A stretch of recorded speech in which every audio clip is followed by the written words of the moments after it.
con los otros géneros que nos faltaban, como son parte de de la familia Enterobacteriales, tenemos tanto al género Salmonella, ¿sí? Sus características pertenecen a la familia Enterobacteriales, son bacilos gram negativos, anaerobios facultativos, poseen flagelos perítricos, no poseen cápsula excepto la especie de Salmonella typhi. Sin esporas, son agentes productores de zoonosis, transmisión, contacto directo o contaminación cruzada durante la manipulación, ya sea en el procesado de alimentos o en el hogar, y también puede ser un vehículo, la parte sexual, la vía sexual, pero no son causantes de enfermedades de transmisión sexual. Estas son fermentadoras de glucosas, catalasas positivas, oxidasas negativas, crecen bien a temperaturas de entre 7 a 48 grados centígrados, en pHs que van desde 4 a 8, ¿sí? Son anaerobios facultativos móviles y tienen una clasificación compleja. En su nivel taxonómico en la familia son parte de las enterobacteriales de la tribu Salmonellae, del género Salmonella, y en especies tenemos tanto la entérica como la bongori, siendo la entérica y la bongori se diferencian por estudios de ADN de hibridación in situ, ¿sí? Hay la subespecie entérica, sí, que está sobre todo asociada a hombres y animales de sangre caliente. Y también tenemos otras subespecies como la Selamae, Arizonae, Diarizonae, Houghtonae y la índica, que estas más están frecuentemente en animales de sangre fría y en el medio ambiente. Todas estas se van a diferenciar por pruebas bioquímicas y también existen 0 variedades. Dentro de estas hay alrededor de más de 2.400, siendo las principales Typhimurium, Enteritidis, Dublin, Abortusovis, Cholera suis y Gallinarum, ¿sí? La mayoría de las 0 variedades de Salmonella, el 99.8%, son aisladas del hombre y de los animales de sangre caliente. Pertenecen a las salmonellas entéricas, subespecie entérica. ¿Cómo realizamos la nomenclatura de las salmonellas? A ellas las vamos a diferenciar por su género, especie, subespecie y su 0 variedad. El género, la primera letra es con mayúscula, ¿sí? El resto con minúscula, la especie y la subespecie con minúscula, y la 0 variedad, la primera letra con mayúscula, ¿sí? A fines prácticos se expresa el género y la 0 variedad, se podría decir Salmonella typhimurium, ¿sí? En los estudios de homología del ADN han demostrado que la mayor parte de los aislamientos con importancia clínica pertenecen a la especie Salmonella entérica. Se han descrito más de 2.500 serotipos únicos para esta sola especie. Sin embargo, estos serotipos se suelen recoger como especies individuales, por ejemplo, Salmonella typhi, Salmonella choleraceus, Salmonella typhimurium, Salmonella enteritidis. Estos nombres son incorrectos, pues, por ejemplo, la nomenclatura correcta sería Salmonella entérica, 0 variedad typhi. En un intento de evitar las confusiones y conservar los términos históricos, actualmente se suelen escribir los serotipos individuales con el serotipo en mayúsculas y sin cursivas. Por ejemplo, la forma habitual de llamarlas son Salmonellas entéricos, 0 variedad typhi, sería Salmonella typhi, que es como comúnmente se las denomina. En la epidemiología, algunos serotipos como Salmonella typhi y Salmonella paratyphi están muy bien adaptados al ser humano y no producen enfermedad en otros hospedadores. Otros serotipos, como por ejemplo de Salmonella, tenemos por ejemplo Salmonella choleraceus, que están adaptados a los animales y cuando infectan al ser humano pueden causar una enfermedad grave. Además, a diferencia de otros serotipos de Salmonella, las cepas muy adaptadas a los seres humanos, es decir, tenemos Salmonella typhi, Salmonella paratyphi, que pueden sobrevivir en la vesícula biliar y establecer un estado de portador crónico. ¿Qué alimentos están relacionados con estas bacterias? Tenemos generalmente asociados a el consumo de carnes contaminadas como vacunos, cerdos, pollos, otros productos cárnicos como El jamón, el salami, las vienesas, sí. Pueden estar en las ensaladas, ya sea por las papas, por los porotos verdes, sí. En los productos de pastelería asociados por las cremas o los productos lácteos como los quesos, sí. En cuanto a la epidemiología, la mayoría de las infecciones son consecuencia de la ingestión de productos alimentarios contaminados y en los niños de una transmisión directa por vía fecal oral.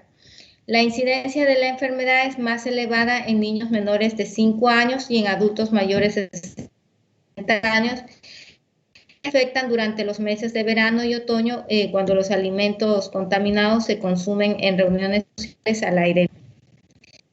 Entonces, así tenemos que la clasificación de salmonela según el tipo de vista epidemiológico, tenemos el grupo 1 que afectan tanto al hombre como a los animales y dentro de esto tenemos al Salmonella typhimurium, a Salmonella enteritidis, los grupos 2 que solo afectan a los humanos, que dentro de estos tenemos al Salmonella typhi, Paratyphi A, Salmonella Paratyphi C. Y el grupo 3 que afectan a una especie animal en particular, como tenemos Salmonella abortusecki, Salmonella dublin, Salmonella gallinarum, Salmonella pujorum, Salmonella abortusovis y Salmonella cholerasaurus. En la patogenia e inmunidad, tras la ingesta y la llegada al estómago, las salmonelas se unen a la mucosa del intestino delgado e invaden las células M, específicamente los micropliegues, ¿sí?, que se localizan en las placas de Peyer y los eritrocitos. Estas bacterias se quedan dentro de las cíticas, se replican y las bacterias también se pueden transportar hacia el citoplasma y liberarse hacia la sangre o a la circulación linfática. En cuanto a los antígenos, como todas las enterobacterias, el género Salmonella tiene 3 tipos de antígenos, el somático O, el flagelar H y el de envoltura. Para Salmonella B.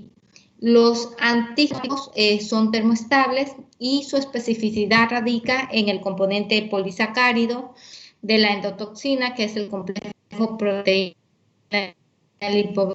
Los antígenos O se clasifican en mayores y menores. Los antígenos capsulares o de envoltura solo presentan algunos serotipos de Salmonella, tanto como la TIFI y la Dublin. Los antígenos flagelares son proteicos y termoestables. Algunos serotipos pueden producir alternativamente 2 tipos de antígeno H, por lo que se denominan bifásicos. Su hábitat va a ser el intestino delgado, ya habíamos dicho, de los animales, resisten el medio ambiente, infectan animales siendo el estado de portador. Sí, en el poder patogénico, su transmisión es fecal oral. Las formas entéricas, se va a presentar en formas entéricas, septicémicas y abortigénicas. Las islas de la patogenidad al menos son 5 en salmonelas entéricas y poseen genes cromosómicos y plasmídicos, como les. ¿Cuáles son sus genes de virulencia? Respuestas a estímulos ambientales como pH, temperatura, plasmídicos, que son de crecimiento y vida intracelular, resisten a factores séricos, adherencia. Los cromosómicos como la internalización de las células que producen las invasiones, las invasinas. Y tenemos el CP1, que es el sistema de secreción de tipo 3, que es el IMP-SPA, que permite la permanencia en los enterocitos, el SPI2, que es el sistema de secreción para causar la enfermedad sistémica, y el SPI3, que es la proteína para la supervivencia en los macrófagos.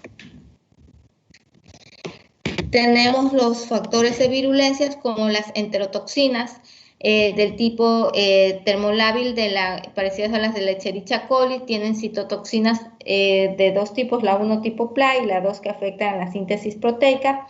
Posee los lipopolisacáridos que le van a dar la sobrevivencia en el tracto gastrointestinal, la penetración de la mucosa, la resistencia al suero y fagocitosis y la toxicidad. Posee también los sideróforos que le permiten la captación del hierro, posee flagelos polares que va a ayudar a la invasividad. Tiene una proteína de shock térmico que le da la sobrevida en macrófagos y las adhesinas que son de 3 tipos. Chicos, ¿están ahí? Sí, Hola.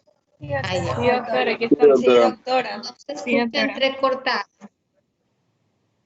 Hace un rato se escuchó un poco entrecortado, pero fue hace un rato. Ahorita no, normal. Bueno. Entonces, en las características culturales, ya habíamos dicho que eran aerobios y anaerobios facultativos, crecen bien en los cultivos simples, como agar triticasa soya, como agar nutritivos, en agar sangre, en agar chocolate, y tienen sus medios selectivos, sobre todo como es el agar salmonella shigella, XLD o el agar hectoe. Su temperatura óptima de crecimiento, 37 grados centígrados, crecen también bien hasta 42 grados centígrados. Oxidasas negativos, catalasas positivos, fermentadores de la glucosa, no fermentan la lactosa y reducen los nitratos a nitritos. Generalmente cuando llega una muestra al laboratorio, lo que primero hacemos es sembrar la muestra en un medio de enriquecimiento que generalmente son los caldos, que puede ser tanto el caldo selenito o el caldo tetrationato.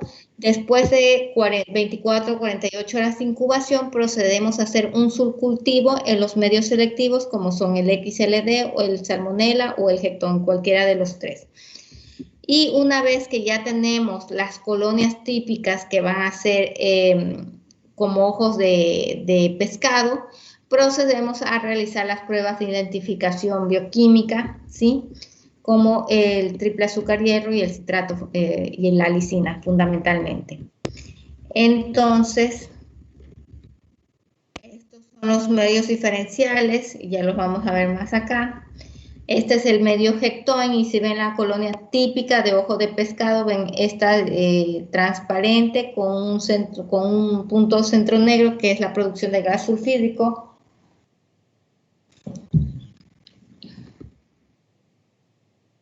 Tenemos los otros medios selectivos como es el agar salmonella shigella y como es el medio XLD. En todas siempre vamos a ver las colonias típicas, ¿sí? Acá, por ejemplo, pues estamos viendo otras colonias lactosas negativas que tendríamos que ver si no se trata de shigella.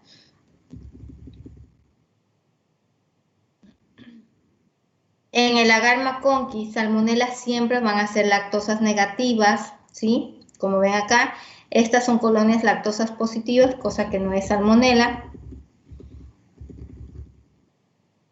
Tenemos las colonias también en el agar SS, que si ven igual colonias transparentes con centro negro, color típico de salmonella, el aspecto típico. Las pruebas de identificación que haremos con el agar de triple azúcar hierro, la LIA, ¿sí? Y donde vamos a ver que el TCI, que es la prueba triple azúcar hierro, esta es la parte del fondo y este es el pico. El pico va a ser alcalino, que me da un color rojo o fucsia. El fondo que es amarillo, que es ácido, pero por la producción de gas sulfúrico no me permite ver. Y mientras que la prueba de la LIA va a ser positiva, el medio de la LIA es color morado, se mantendrá morado, dando el pico y el fondo morado, y también podremos ver la producción de gas sulfídrico, características de estas bacterias. Entonces, ¿cuáles son las otras pruebas bioquímicas? Gas sulfídrico positivo, la ureasa negativa, Bowers Postcauer negativo, rojo de metila positiva, y el citrato es variable en la especie. ¿Qué enfermedades clínicas me va a ocasionar salmonella? Chicos, permiso un ratito que voy a prender el aire, no hace mucho calor. Listo, doctora. No se preocupe. No se preocupe.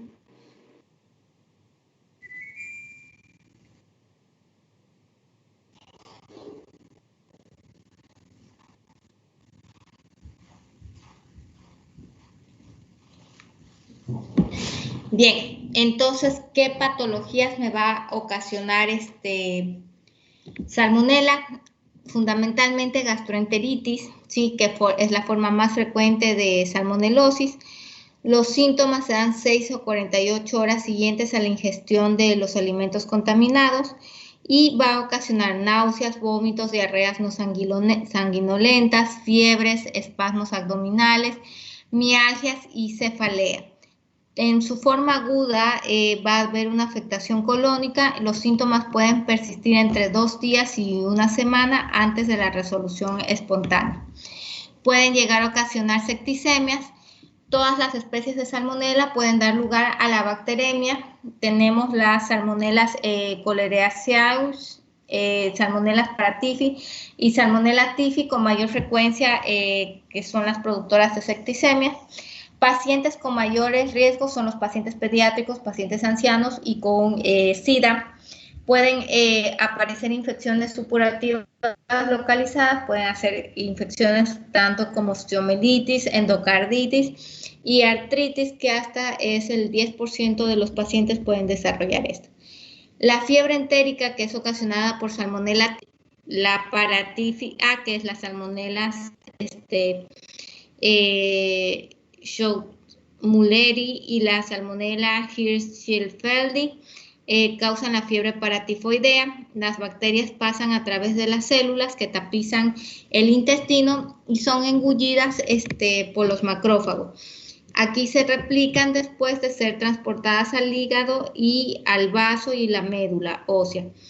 En un lapso de 10 a 14 días después va a haber fiebres, aumentos progresivos, cefaleas, mialgias, malestar general y anorexia seguidos por síntomas gastrointestinales.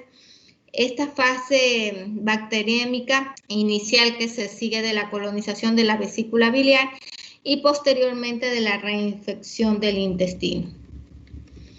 La colonización asintomática son responsables de producir las fiebres tifoideas y paratifoideas. Se mantienen por la colonización del ser humano. La colonización crónica dura alrededor de 1 año y está representada del 1 al 5% de los pacientes. Y recordemos que la vesícula biliar es el reservorio de la mayoría de estos casos. Otra cosa importante, siempre recordar que en personas que trabajan en la industria alimenticia, que trabajan en restaurantes, que trabajan vendiendo, preparando comidas, es siempre recomendable hacer la pesquisa de la búsqueda de salmonela, ¿sí? En el caso de portadores.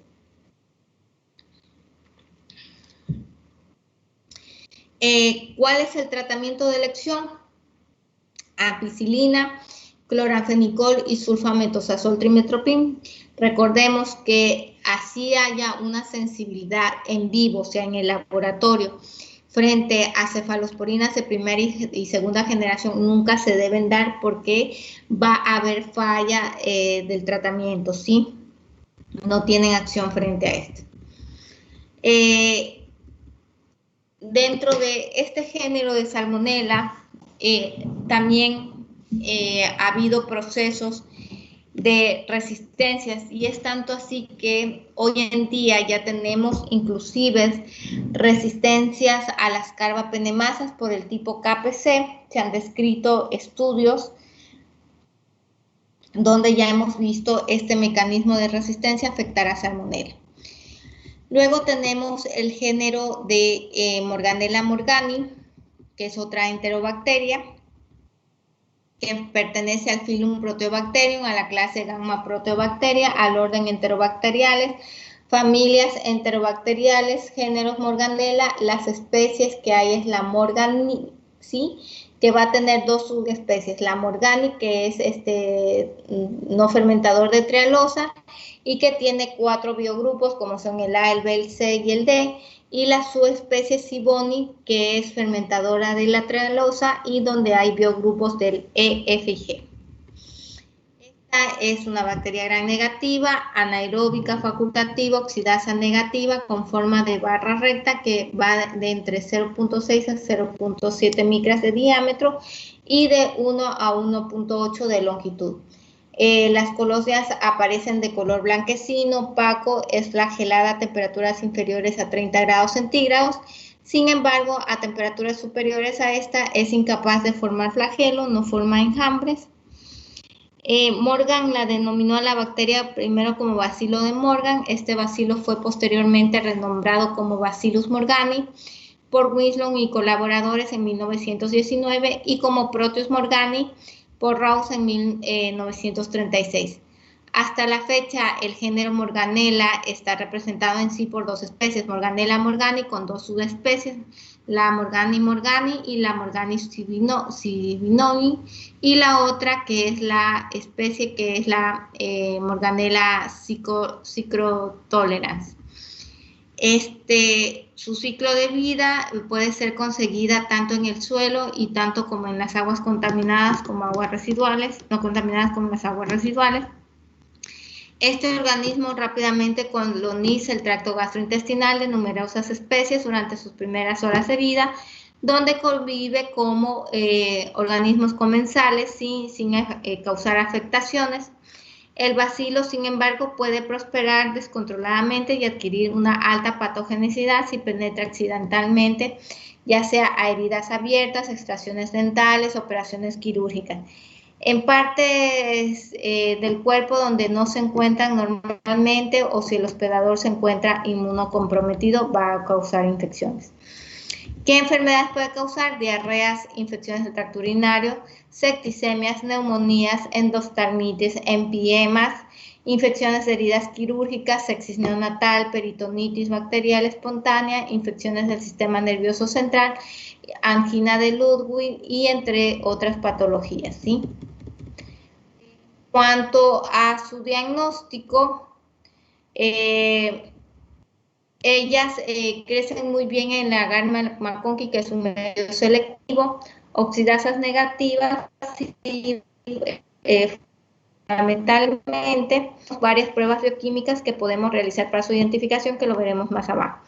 En su hábitat ya hablamos que están en el intestino y en las heces tanto de los hombres y animales y reptiles. Macroscópicamente se observan, forman hemólisis cuando es cultivado en agar sangre. No va a producir gas y tiene la producción del ácido a partir de la mano. Entonces, ¿cuáles son las pruebas bioquímicas?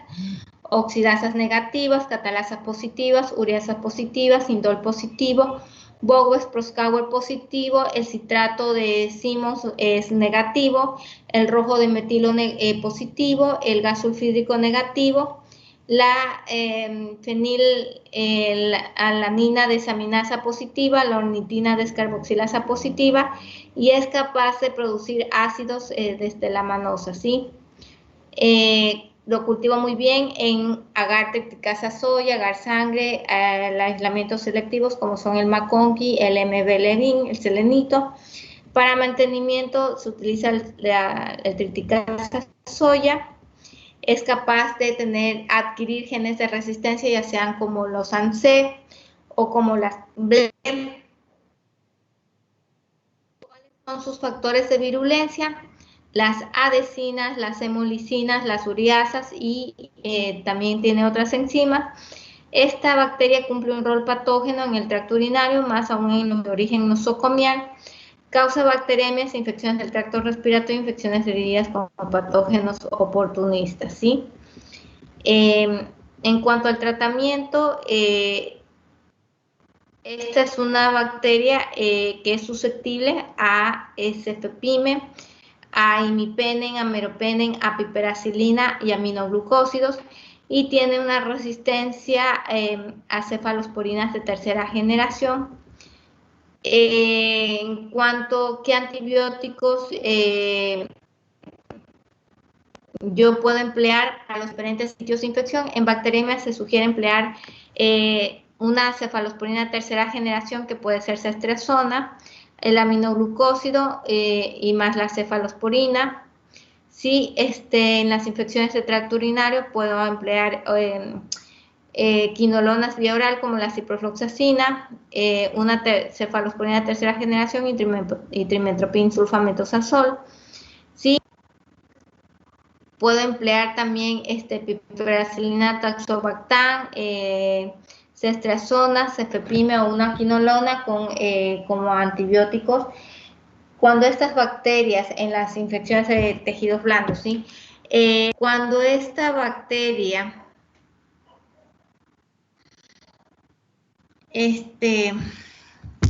posee el mecanismo de beta-lactamasas de estrdio, que son las BLE, la única opción de tratamiento que voy a poder emplear dentro de los betalactámicos va a ser los carbapenémicos, ¿sí? Eso en cuanto a los géneros. En cuanto a los géneros de Yersinia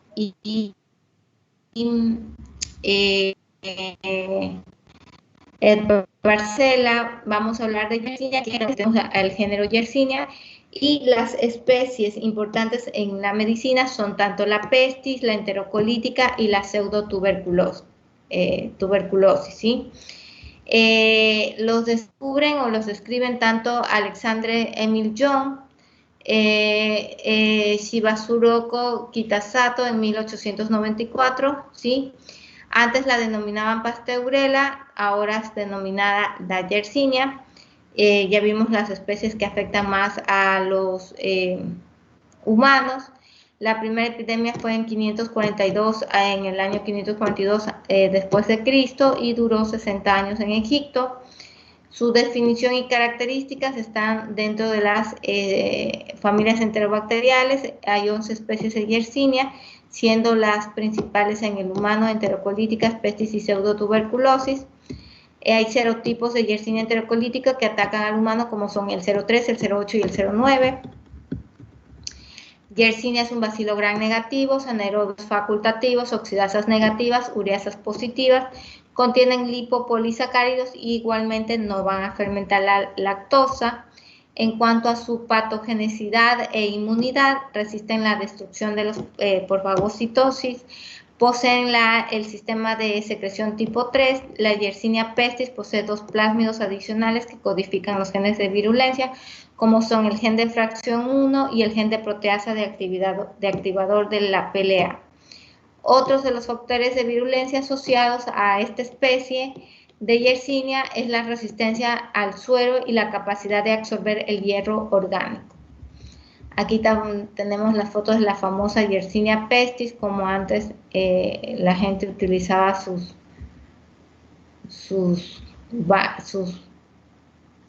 máscaras, que serían.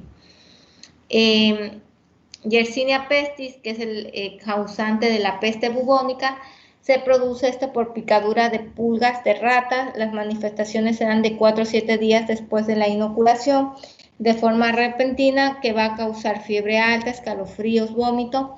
El bubón alrededor de él está la piel caliente, que forma una úlcera con pus, que solo se presenta uno, que es donde fue la picadura de la pulga. Va a dar un síntoma como la típica marcha del borracho, que son los trastornos neurológicos.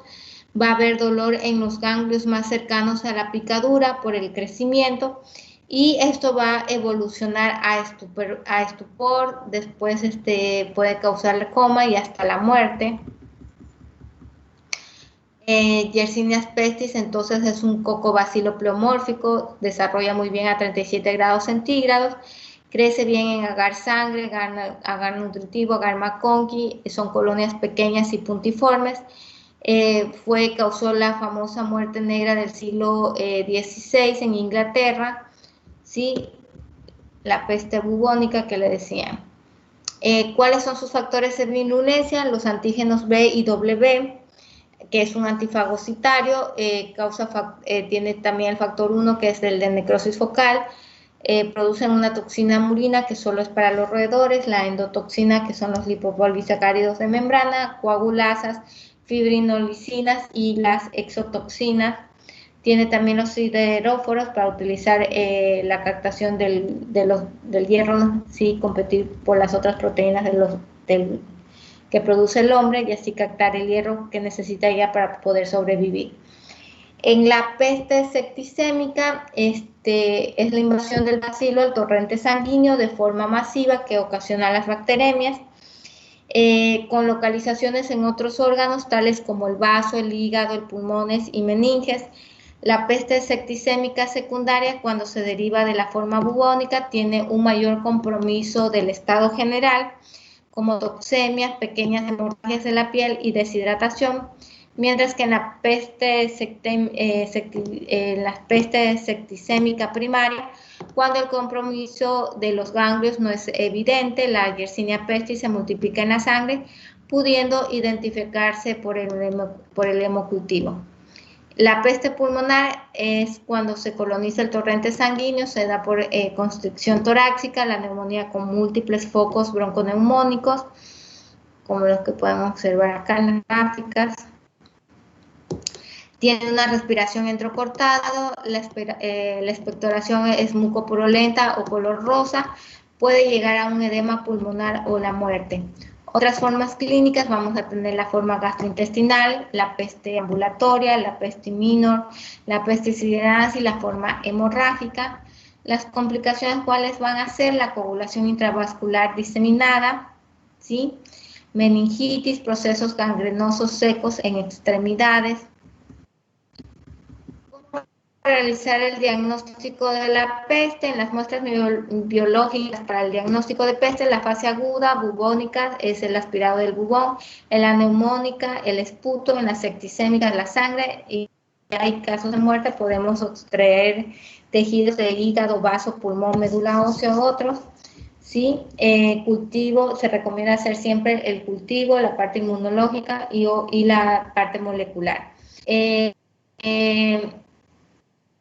En las pruebas diagnósticas de las pruebas microbiológicas son el cultivo en agar sangre, en el agar sexulodima, en grasan novobiosina, inoculación en ratones y también se puede hacer la susceptibilidad antibiótica. Las pruebas microscópicas son las tinciones de Dan, la tinción Wilson, que es una tinción bipolar, la inmunofluorescencia directa. En las pruebas serológicas podemos hacer tanto la ELISA, la inmunoglobulina C para el humano, canes y roedores, y la prueba rápida de inmunocromatografía.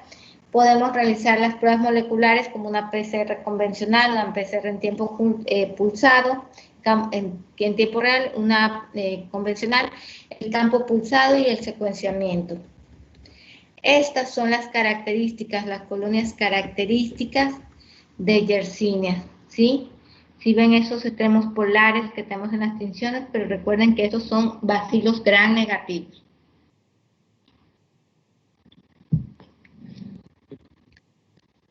Característico es la tinción bipolar. Esta es la tinción de Jensa, por eso se ven un poco morado. Esta es la tinción de Gram.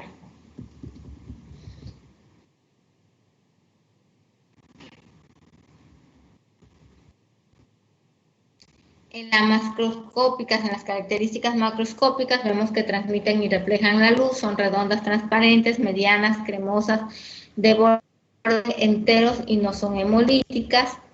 En las pruebas bioquímicas es inmóvil a cualquier temperatura, catalasa positiva, oxidasa negativa, nitratos positivo y coagulasa positivo.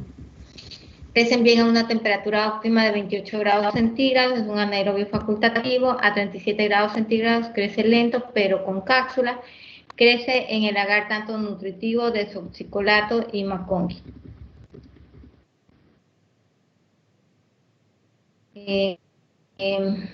¿Cuál es su tratamiento? Streptomicinas, tetraciclinas y gentamicina. Es resistente a penicilina. ¿Cuál es la profilaxis? La vacuna de cepa inactivada que tiene F1, control de tránsito de animales entre países, sin utilizar insecticidas y la higiene. Tenemos la Yersinia enterocolítica, que es un cocobacilo pleomórfico, gran negativo, que mide de 0.5 a 0 diámetro y de 0.5 a 2 micras de longitud. Anaerobio facultativo, no es purulado, no fermentador de lactosas, ureasa positiva y oxidasas negativos. Su hábitat generalmente está asociado en países como Escandinavia, Europa y Norteamérica. Produce los serogrupos 03 y 09 en Europa y África y el 08 en Estados Unidos. Crece bien a 25 grados centígrados de su temperatura óptima, pero pueden desarrollarse inclusive a 4 grados centígrados. Son colonias pequeñas, translúcidas y lícidas, crecen bien en el agar S modificado, en el agar sexulodina y gasan novobiosina. ¿Cuáles son los reservorios en alimentos preservar y los reservorios naturales? Están en la leche contaminada o no pasteurizada, en productos cárnicos como el cerdo, en aguas no tratadas, en animales de granjas, salvajes y de campaña nos podemos encontrar. ¿Cuál es su ciclo de enfermedad y la sintomatología? Sus dosis son de 10 a la octava, 10 a la novena, que causan enterocolitis. La incubación es de 5 a 10 días, causan dolor abdominal, fiebres de 40 grados centígrados, diarreas que van de 3 a 7 días líquidas, mucosas sanguinolentas, y tiene una tasa de mortalidad del 5 al 15%.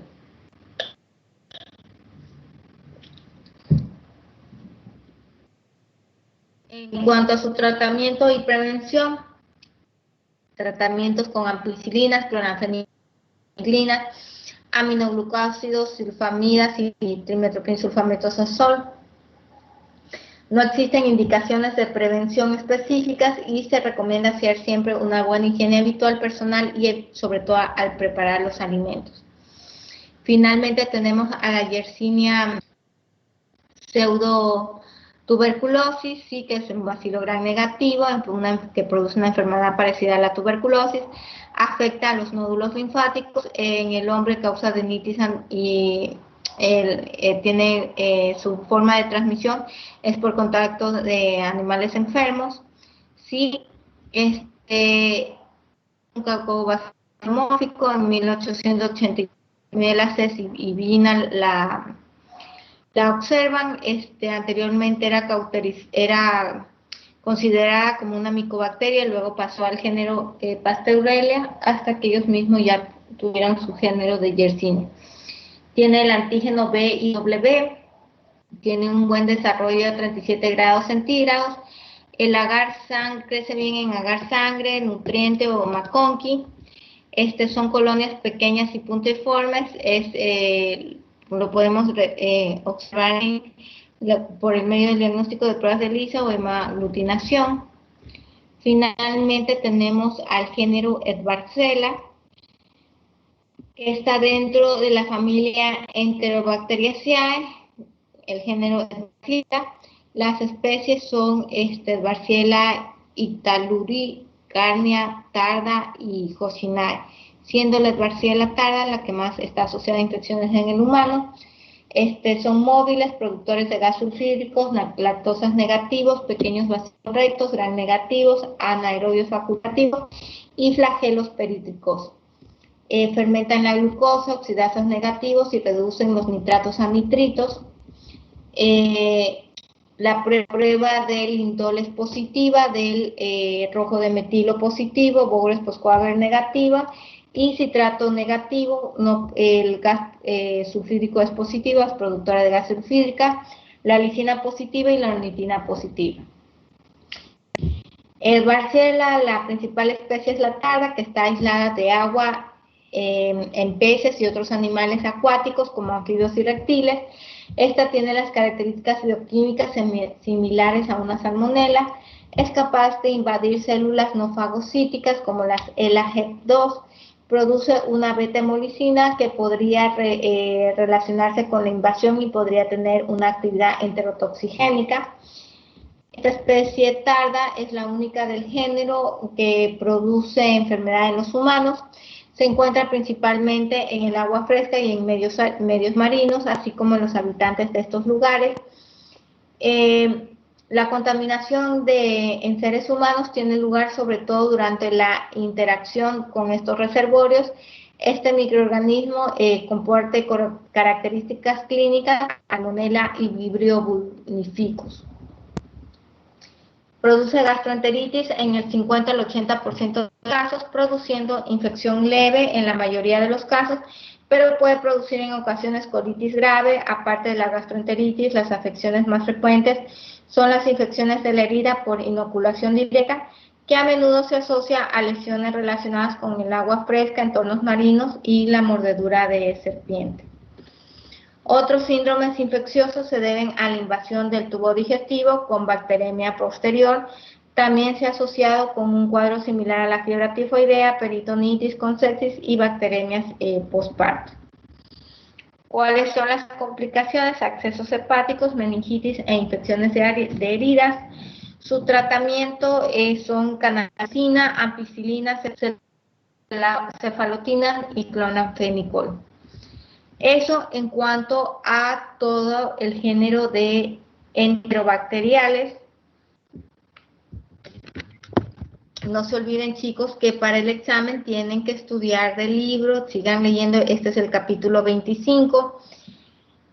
Puede ser que no estén todas las enterobacteriales que hemos hablado, pero sí están las más principales, así que no se olviden de revisar el capítulo 25. ¿Bien? ¿Están ahí o ya se fueron? No, sí, Chicos. aquí. Bien. Entonces, chicos, con ustedes nos vemos el día de mañana. No, ¿qué cursos son? No, ya nos veríamos Con en ustedes nos marzo. vemos la próxima semana, ¿sí? Para empezar con los temas de exposición. ¿Listo? Bueno, doctora. Listo, doctora, gracias. Todo entendido, ¿no? Gracias, doctora. Pues entonces nos estamos viendo. Cuídense, pasen bien. Gracias, doctora. Cuídese. Bonita noche. Gracias, igual.